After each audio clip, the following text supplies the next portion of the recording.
Hi! Welcome sa first ever episode ng #Bulsuhuan, ang natatanging compilation ng mga magazine programs ng mga MASCOM students dito sa Bulacan State University. Kaya ano pang hinihintay nyo, samahan nyo na ako dito sa #Bulsuhuan featuring Trend Express. Gotong binabalik-balikan, mga kakaning pinipilahan. At kung gusto pa ng take home, no need to worry dahil sa Sitangs, pasalubong ay all around. Mga foreign goods na hanap mo, no need na ang passport mo dahil isang sakay lang sa karatig, malilibot mo na ang buong daigdig.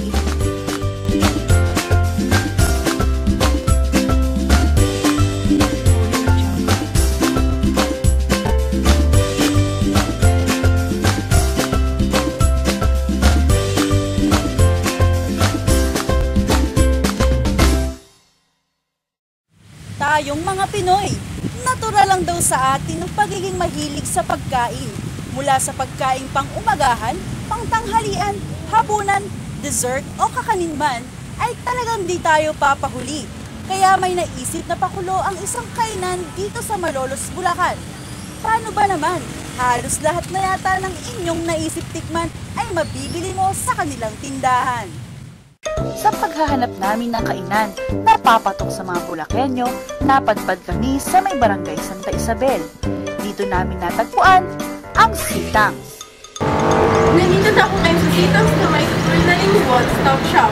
Alamin natin kung totoo nga po masarap ang mga kakanin na matatagpuan dito. Pasok tayo!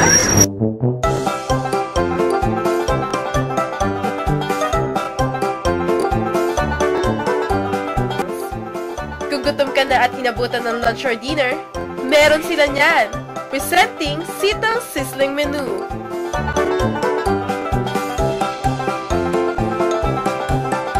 Kung merienda naman ang sigaw ng tiyan, may solusyon din dyan. Pili na! Or pwede naman mag-take home with the delicacies na siguradong swak sa budget mo. Pero teka, saan nga ba nagsimula ang Sitangs? Start ko talaga, yung sitang yung lola ko, yung Teresita Ignacio. Start ko 1970s.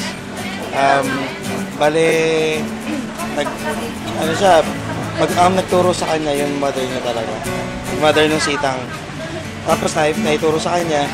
Sa kanya kasi medyo mahirap buhay nun yung dati.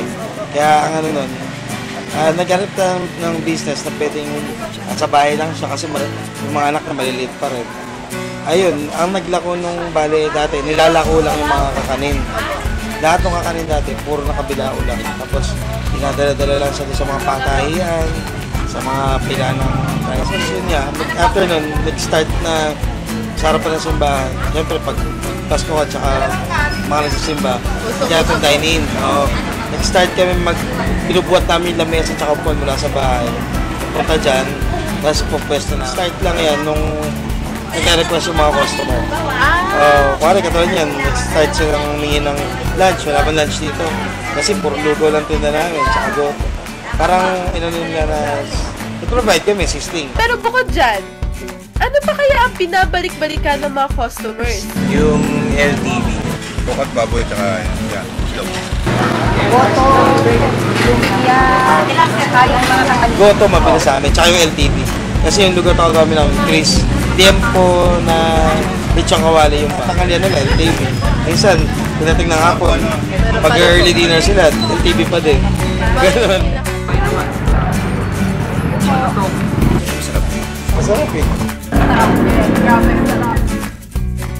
Kilala ang sitang sa mga kakanin o rice cake na binibenta dito. Ilan dito ang sapin-sapin, biko, puto, at kutsinta. At dumagdag pa sa listahan ng yema cake, inipit, at graham balls. Nagsimula sa paglalako na nauwi sa pagtatayo ng pundasyon na naghatid sa atin ng pagkain mag-iiwan ng ngiti sa ating mga lamig 20 taon na ang nakalilipas. Ang paghulma sa mga kakanin na may kasamang pagmamahal ni Lola Teresita o mas kilala sa pangalang Sitang. Tangkilikin ang sariling atin ika nga para sa pag-usbong na matyagang pagsisikap. One-stop shop na always on the run. Sa Sitangs, kakanin na masasarap, dito mahahanap.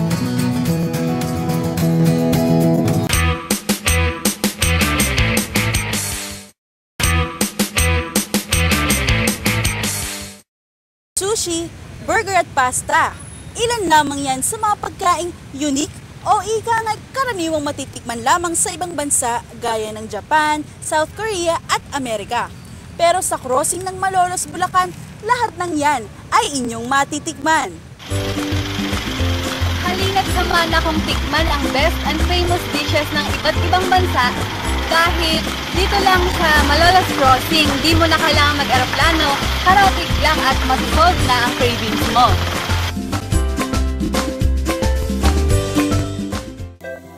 Hilig mo ba ang manood ng Korean drama?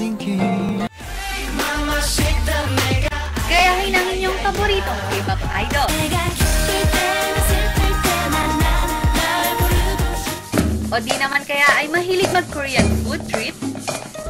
Pwes, kung yan ang hanap mo, di mo na kailangang lumayo dahil ang Mr. Ramyeon ang para sa'yo.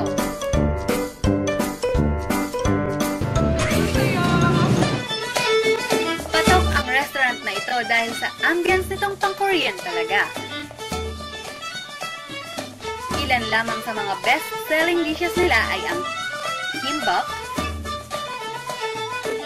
bibimbap, at syempre, ang ramyun. Yung Mr. Ramyeon po, tinayo noong 2009. Main branch po sa Angeles. Tapos tinayo dito noong 2013, February. Isang Korean restaurant na kinikater mostly yung mga students na K-pop fanatic. So, mostly ng mga customer namin ay mga students. Itinayo malapit sa BSU kasi target market namin ay mga students ng BSU. Malapit din kasi sa school, sa language center, school ng mga Korean. So, dito siya tinayo. So, ang bestseller namin ay bibimbap, which is favorite din ng mga Korean. Favorite naman ng mga Pinoy yung kimbap kasi pasok sa panlasang Pinoy. Hindi siya spicy, tapos gustong-gusto nila din yung ramyun, yung Korean style, na mild lang yung flavor.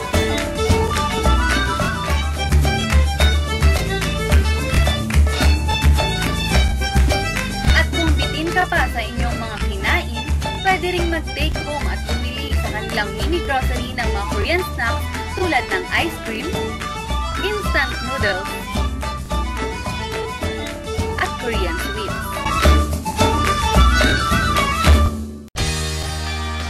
Pero kung fan ka naman ng Japanese culture,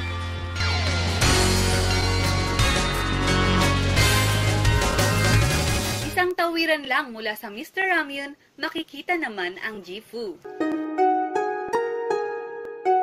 Ang Japanese-themed restaurant na ito ay nagsimula noong January 9 lamang ng kasalukuyang taon at patuloy na dinadayo.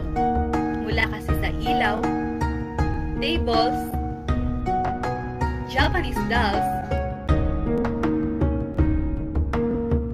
at iba pang decoration hanggang sa pagtatanggal ng sapatos, pag-upo sa sahig, at paraan ng pagkain na sunod sa kulturang Hapon, aakalain mo talaga na nasa Land of the Rising Sun ka.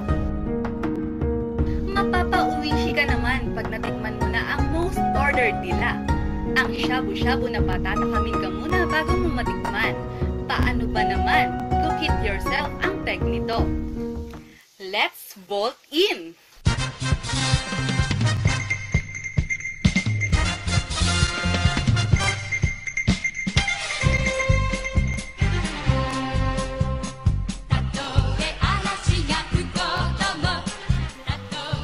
Ano naman kaya ang say ng mga customers dito? Mula sa Asian cuisine, lumipat naman tayo at magpakabusog sa Western-inspired restaurant na matatagpuan din sa mismong crossing ng Malolos, kung saan ma-experience mo ang American food trip the retro way. Ito ang Stateside. Pagdating mo pa lang ay sasalubong na sa'yo ang standee ni na Marilyn Monroe at ang Statue of Liberty na pwede kang magpa-picture taking. Pagpasok mo naman sa loob ay siguradong mapapa-throwback ang iyong mga lolo't lola dahil sa mga wall designs, plaka, background music, at iba pang mga decoration na makikita noong 1970s to 1980s. Ang team ng restaurant is American inspired diner siya. Ang in-offer namin na foods, most likely, yung mga makikita niyong pagkain sa States. Mga friends yun. So, yun ang mga lagi namin customers. And syempre, di mawala yung mga oldies na kumakain dito kasi na gugustuhan nila yung ambience because of the 70s, 80s inspired theme. Na-inspire ako because walang ganito sa Bulacan. Bukod sa pak na interior designs, talaga nga namang papapakin mo ang kanilang over sa laki at over sa sarap ng mga pagkain tulad ng cheeseburger, classic fries, at chocolate milkshake na ilan lamang sa mga madalas orderin ng mga customers.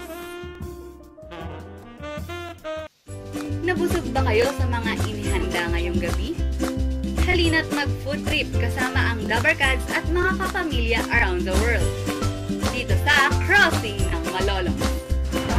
Crossing Malolos! Hindi masama ang tumikim at masarapan sa lasa ng mga pagkaing banyaga. Pero ang mahalaga, hindi natin kinakalimutan ang mga pagkaing sarili natin. Mga pagkaing naging pamana ng ating mga ninuno.